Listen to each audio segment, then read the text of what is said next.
వచ్చిన వాళ్ళకి ఎట్లుంటది అంటే నిజమేనా ఇది శాంపుల్ చేంజ్ చేస్తే డబ్బులు వస్తాయా, అవునా కాదా? నేను గిట్ట ఫస్ట్ టైం వెళ్ళినప్పుడు అట్లనే అనిపించింది. ఎందుకంటే నేను ఈ బిజినెస్ లోకి రావడానికి ముందు నా ప్రొఫెషన్ క్యాబ్ డ్రైవర్ ఉండే. శంషాబాద్ ఎయిర్పోర్ట్ ఎంతమందికి తెలుసు? ఇంటర్నేషనల్ ఎయిర్పోర్ట్ బేగంపేట నుంచి షిఫ్ట్ అయ్యి కొత్తగా ఓపెన్ అయింది కదా. అప్పుడు ఓపెన్ అయిపోవడం అక్కడ 600 మెరూన్ క్యాబ్లు ఉండే. దాంట్లో నేను క్యాబ్ డ్రైవర్ గా ఒక పని చేసేవాడిని. నా వెహికల్ నంబర్ 0443 ఉండే. ఆ చిలకపచ్చ కలర్ గ్రీన్ కలర్ వెహికల్స్ ఉండే కదా, తెలుసు కదా, ఎయిర్పోర్ట్ పనులు అంటారు. ఆ తర్వాత 4 సంవత్సరాలు అక్కడ పనిచేసిన తర్వాత మళ్ళీ సొంతంగా ఒక ట్రావెల్స్ బిజినెస్ పెట్టుకున్నాం. ఆ ట్రావెల్స్ బిజినెస్ లో కూడా ఇంచుమించు నా దగ్గర 40 అటాచ్ వెహికల్ నడిచేటివి. కాల్ సెంటర్ ఉండేది, 5 అమ్మాయిలు కాల్ సెంటర్ లో పనిచేసేవాళ్ళు. ఒక 15-20 వేలు సంపాదించే వ్యక్తి 70-80-90 వేల దాకా నెలకు సంపాదించేవాడిని. మంచిగా నడుస్తుందన్న భరోసాతో ఒక ఇల్లు కూడా ఉన్న హఫీజ్పేట్ లో. ఆ తర్వాత ఓలా క్యాబ్ వచ్చినాక ఏమైందంటే నా దగ్గర ఉన్న 40 మంది వెళ్ళిపోయారు అనమాట. దాని గట్టిగా వెళ్తుంది. 40 మంది వెళ్ళిపోయినప్పుడు మళ్ళీ సొంతంగా 24 లక్షలు అప్పు చేసి 10 సొంతంగా వెహికల్స్ కొని మళ్ళీ బిజినెస్ ని మంచి గ్రోత్ తీసుకొచ్చాను. 1 ఇయర్ తర్వాత ఏమైందంటే బిజినెస్ కంప్లీట్ గా ఓలా క్యాబ్ వాళ్ళు రేట్లు తగ్గించడం వల్ల నా దగ్గర ఉన్న కస్టమర్స్ కూడా వెళ్ళిపోయారు. అప్పుడు 24 లక్షలు డౌన్ పేమెంట్ చేసి కొన్న వెహికల్స్ మళ్ళీ అమ్మితే ఒక్కటి కొనేటప్పుడు 3 లక్షలు పెట్టి కొన్నా, అమ్మేటప్పుడు 30-40 వేలకు అమ్మాల్సి వచ్చింది. సో తిరిగి చూసుకుంటే అప్పట్లోనే మిగిలిపోయింది. బిజినెస్ జీరో అయిపోయింది, ఇన్కమ్ బంద్ అయిపోయింది. ఏం చేయాలో అర్థం కాని పరిస్థితుల్లో నాకేం సుధరాయిస్తలేదు, అప్పులలో బాధలు ఎక్కువైపోయినాయి.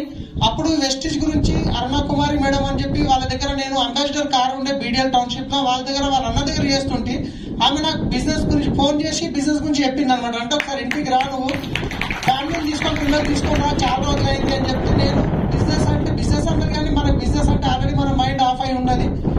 పోయినా పెళ్లి పోతూ పోయినా, అది ఇట్లా రాయకోడలో పెళ్లి ఉంటే ఆ పెళ్లి పోతూ తోవర్ని కదా ఈమె పిలిచింది అన్నట్టు ఫ్యామిలీతో పోయినా. అప్పుడు ఊసినట్టు ప్లాన్ చెప్తే ఇక్కడికి విని ఇక్కడికి వదిలేసిన. ఎందుకంటే మనం ఇంత కష్టపడి చేస్తేనే డబ్బులు రాలేవు. ఇక్కడ సబ్బు పేస్ట్ చేంజ్ చేస్తే వస్తే అంటే ఫస్ట్ టైం ఎవరికైనా నమ్మబుద్ధి అవుతుందా? చెవిలో పెద్ద చామంతి పువ్వు పెడుతున్నట్టు ఉంటుంది, అవునా కదా? కానీ బల్మీకి కొన్ని ప్రోడక్ట్ ఇచ్చింది, ఫ్రీ జాయినింగ్ కదా, ఆధార్ కార్డు ఇచ్చేసిన జాయిన్ అయినా కాదనిలేం కదా, వాళ్ళ ఇంట్లో ఒకప్పుడు పని చేసినాం కాబట్టి. తర్వాత ఇక ప్రోడక్ట్ కొనుక్కోమంటే నేను కొనుక్కుంటా అని చెప్పి అడిగి చెప్పినా తీసుకోలేదు. కానీ బల్మీకి ఒక నీమ్ సోప్, ఒక నైట్ క్రీమ్ ఇచ్చారు. ఆ నీమ్ సోప్ వాడినాక మంచిగా అనిపించింది. సబ్బు బాగుందని ఫోన్ చేస్తే మళ్ళీ బిజినెస్ చేయమంటుంది అని చెప్పి బాగుందని చెప్పలేదు.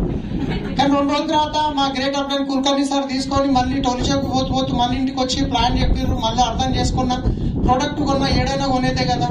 కొన్న తర్వాత వాడినా మంచిగా అనిపించింది. అంతకుముందు ఎవరు చెప్పాలి అనిపిస్తుండే, కానీ మంచిగా అనిపించినాక కనిపించిన కింద చెప్పుకుంటూ పోయినా. అలా కొందరు నమ్మిర్రు, కొందరు పిచ్చోడు అన్నారు, కొందరు పాగలైపోయారు అన్నాడు.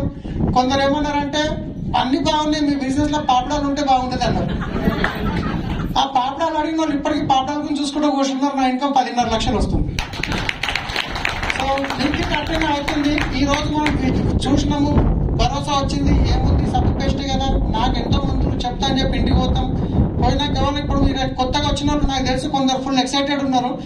మా ఇంటికి పోయినాక మా తమ్ముడు ఉన్నాడు, మా అన్న ఉన్నాడు, మా బొమ్మడుతుడు, మా సడ్డకుండు, మా దోస్తు 6 మంది లెక్క పెట్టుకొని పోతాం. వాళ్ళు ఇంతప్పుడు సర్కార్ ముందు పట్టుకొని కూర్చొని పోగా ఏడుకు వచ్చినారా, ఎవరు చెప్పిరా సబ్బు పేస్ట్ చేంజ్ చేస్తే పైసలు వస్తాయిరా, చెప్పినట్టు బుద్ధి లేకుండా నీకేమైందిరా, చదువుకున్నావు కదా, ఇంత బతుకుని సబ్బులు ఆపుతారు. ఇప్పుడు నువ్వు అంటాం కదా, మనం ఏమవుతుంది ఇక చూసుమా అంటాం. మళ్ళీ వచ్చే మీటింగ్ అప్లైన్ ఫోన్ చేస్తే ఫోనే లేపాం, ఇక పీడ పోయింది కదా, అవునా కాదా? సో అట్లా మీరు చేయకండి. నాకు జరిగింది. అయినా ఈ రోజు ఫస్ట్ మంత్ ఇన్కమ్ 394 రూపాయలు, లాస్ట్ మంత్ ఇన్కమ్ 10,50,000 రూపాయలు. జిఎస్టీ 52,000 కడతారు, 5% టీడీఎస్ 52,000 కట్ అయింది ఇన్కమ్. ఒకసారి ఆలోచించండి, 52,000 వచ్చినా లైఫ్ చేంజ్ అవుతుందా కదా?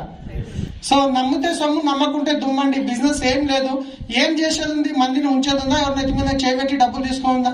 ఏం లేదు కదా. సబ్బు పేస్ట్ చేంజ్ చేస్తాం, మంచిగా అనిపిస్తే కంటిన్యూ చేస్తాం, మంచిగా అనిపించకుంటే 30% వాడి రిటర్న్ ఇచ్చేస్తే మన పీడ పోయింది, మన పాత షాప్ మనకు, అవునా కాదా? నచ్చి 10 మందికి చెప్పడం వల్ల వాళ్ళకి డబ్బు వచ్చి మీకు డబ్బు వస్తుందంటే అది చేయాలన్నా వద్దండి? ఒక్కసారి మీరు ఆలోచించండి. ప్రతి జనవరి 1 మనం అనుకుంటాం, దేవుడా ఈసారైనా లైఫ్ చేంజ్ కావాలి, ఈసారైనా డిసిజన్ తీసుకొని ఈసారి నుంచి మనం ఏమేమో అనుకుంటుంటాం. కానీ లైఫ్ చేంజ్ అవుతుందా?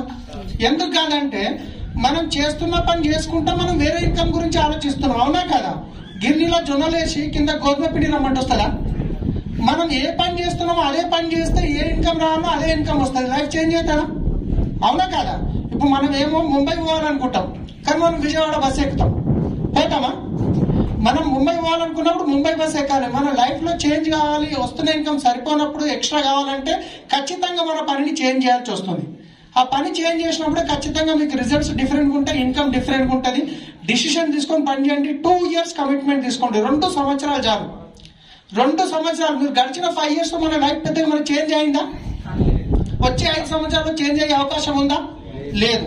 కానీ ఇక్కడ నుంచి డిసిషన్ తీసుకొని 2 సంవత్సరాలు ఈ రోజు మిమ్మల్ని పిలిచిన వాళ్ళ చేయబట్టుకొని వాళ్ళు చెప్పింది ఫాలో చేయండి. వాళ్ళు ఏం చెప్పారు, మీకు ఎకరా భూమి రాసి ఇవ్వమన్నారు, లక్షలు పెట్టమన్నారు. సబ్బు పేస్ట్ చేంజ్ చేయండి. మీకు నచ్చిందంటే మీతో పాటు వచ్చి పని చేయడానికి రెడీ ఉన్నారు, మీకు హెల్ప్ చేయడానికి, మీకు ₹1,00,000 ఇన్కమ్ ఇప్పించడానికి. రైట్. సో అలాంటి డిసిషన్ తీసుకొని నేను పని చేసిన, నాకు 1,00,000 వస్తే చాలని బిజినెస్ స్టార్ట్ చేసిన. కానీ ఈ రోజు నా టీంలో కొన్ని 100 మందికి లక్షల ఇన్కమ్ వస్తుంది. నేను నా దగ్గర ఒక ఎల్లో ప్లేట్ ట్యాక్సీ ఉంటుండే, ఆ తర్వాత 2 wheeler ఉంటుండే. నేను వెస్టేజ్ లో ఫస్ట్ బ్రిజా తీసుకున్నాను, తర్వాత హోండా ఇమేజ్ ఆటోమేటిక్ తీసుకున్నాను. జూలై 20 తారీఖు మర్సిడీస్ బెంజ్ నా కార్ తీసుకుంటున్నాను. ఒకప్పుడు మర్సిడీస్ బెంజ్ కార్ మీద డ్రైవర్ గా ఉంటే చాలు దేవుడా అనుకునే వాళ్ళమే ఈ రోజు 60 నుంచి 70 లక్షలు విలువ చేసే కార్ తీసుకున్నామంటే మీరు కూడా తీసుకోవచ్చా లేదా? కానీ స్ట్రాంగ్ డిసిషన్ తీసుకోండి. అంత అయిపోయినాక ఒకటి ఫైనల్ గా చేసే మిస్టేక్ ఏంటంటే, సలహా మనం ఏం చేస్తామంటే, ఇంటిన్నారు కదా, ఇంటికి పోయినాక హస్బెండ్ అంటే మా భార్యని అడిగి చెప్తా అంటారు, వైఫ్ అంటారు మా హస్బెండ్ అడిగి చెప్తా అంటారు, లేదంటే మా బామ్మర్దిని అడతాం, మా సటకుని అడతాం. మనం సలహా ఎవరితో తీసుకోవాలంటే, ఇప్పుడు జనం వచ్చింది అనుకోండి, మనము మనసుల డాక్టర్ దగ్గరికి వెళ్తామా, వేరే డాక్టర్ దగ్గరికి వెళ్తామా? మనసు డాక్టర్ దగ్గరికి వెళ్ళాలి. ఎట్లా డాక్టర్ దగ్గరికి వెళ్తే ఏం చేస్తాడు? సో తీసుకుంటాడు, గట్టి గుర్తుడు గుర్తాడు. అవునా కదా? సో అట్లనే ఈ బిజినెస్ లో మనం సక్సెస్ కావాలంటే, ఎవరైతే ఆల్రెడీ సక్సెస్ఫుల్ అయ్యి డబ్బులు తీసుకుంటారో వాళ్ళని అడిగితే కరెక్ట్ చెప్తారా, లేకపోతే ఇంటికాడ చిరిగిపోయిన బనీని లుంగి కట్టుకొని బిడిలు దాక్కుండా కూర్చుంటే వాళ్ళు చెప్తారా? మనం ఏం చేస్తాం, అంత తింటాం, పక్క ఏం తిన్నారో అడుగుతాం. సబ్బు కేర్ చేస్తే ₹1,00,000 వస్తాయంటే ఇక్కడ ఎవరు చెప్తుంది నీకు? నిమ్మకాయలు తింపేసారు, ఎవరు చెప్పారు ఇట్లా అయితే? అది మీ తాతకు వచ్చిందా, మీ అయ్యకు వచ్చిందా, నీకు వస్తుంది. అవునా కదా? సో రైట్ డిసిషన్స్ ఎలా అనేది రైట్ వ్యక్తిత్వం తీసుకోండి. ఇంకొకటి, బిజినెస్ లో మీరు చాలా తొందరగా పెద్ద లీడ్, ఎంతమందికి డియూసిడీ కావాలనుకుంటున్నారండి? ఎంతమంది లక్షల ఇన్కమ్ తీసుకోవాలనుకుంటున్నారు? ఎంతమంది లక్షల ఇన్కమ్ తదాస్తు దేవతలు ఉన్నారు ఇక్కడ, చేతులు లేపుతలేరు కొందరు. అయినా కానీ నేను గిట్ట లేకపోతే గింత లేపు నాకు పక్కన చూస్తే ఏమనుకుంటారేమో అని చెప్పేసి నేను గిట్ట అట్లా అనుకుంటాడు. సపోర్ట్ కొడుతాడు, గిట్ట కూడా కొడుతుంటే మీటింగ్ అర్థమైనాక సపోర్ట్ గట్టి కొట్టాడు, నిద్ర గిట్ట సపోర్ట్ కొడుతున్నాడు.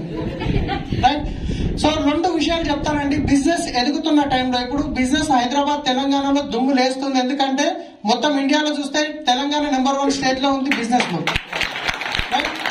ఈ టైంలో మీరు తొందరగా సక్సెస్ కావడానికి 2 ఉంటాయి. ఇప్పుడు కొన్ని మంచి ఉంటాయి, కొన్ని చెడు ఉంటాయి కదా. ఉంటాయా? తోపుతో పోతున్నాం అంటే మంచి చెడు 2 ఉంటాయి. ఈ బిజినెస్ లో కూడా మీరు బిజినెస్ స్పీడ్ గా చేస్తున్నప్పుడు కొన్ని విషయాలు ఉంటాయి. ఆ విషయాలు ఏం చేస్తాయంటే మీ బిజినెస్ కిందికి తీసుకెళ్తాయి మిమ్మల్ని. ఒకటి క్రాస్ స్పాన్సరింగ్.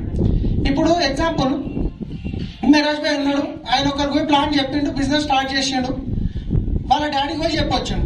ఇప్పుడు ఇంకో ఆయన పోయాడు, ఏం చేస్తాడు, వాళ్ళ కొడుకు ప్లాన్ చెప్పిండు. ఎందుకంటే వీళ్ళ డాడీ జాయిన్ అయిన విషయం ఆయనకు తెలియదు.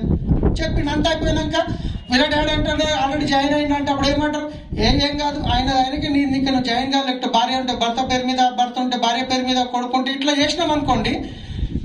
మెరాజ్ భాయ్ ఏమన్నాడు, సంతోషపడతాడు. ఓకే, నేను ఆల్రెడీ వాళ్ళ నాయన పేరు మీద ఐడి చేసిన, ఇప్పుడు వాళ్ళ కొడుకు పేరు మీద వేరే చేసారు, కానీ ఏం ప్రాబ్లం లేదు, తెలుస్తుంది కదా.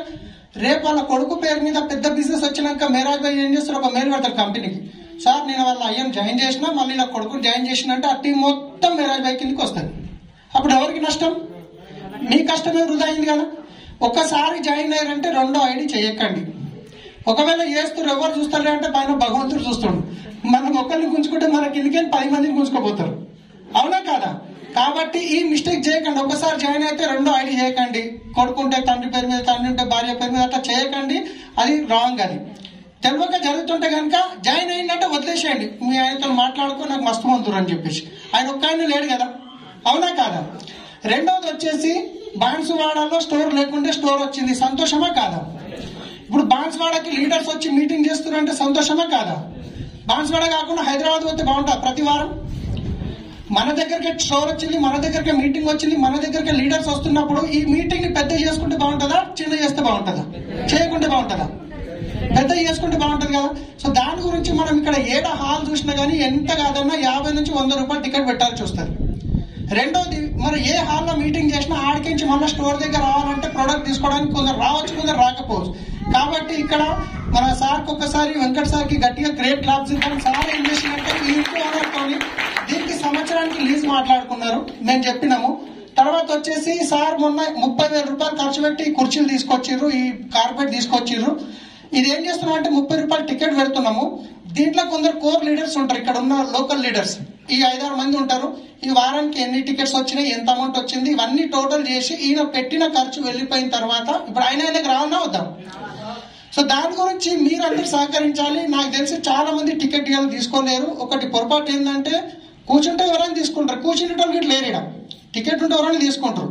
రెండోది నేను టికెట్ లేకుండా వచ్చి మీటింగ్ వింటా అంటే కనుక అది నా చేతులతో నా బిజినెస్ ఖరాబ్ చేసుకుంటున్నట్టు. ఎందుకంటే మనం గుడికి పోయి గల్లీలో పైసలు వేసినట్టు చేస్తే బాగుంటుందా, వేస్తే బాగుంటుందా? వేసినట్టు చేసి నలుగురు చూసిరు కదా అనుకుంటే మనకు పైకి పట్టది.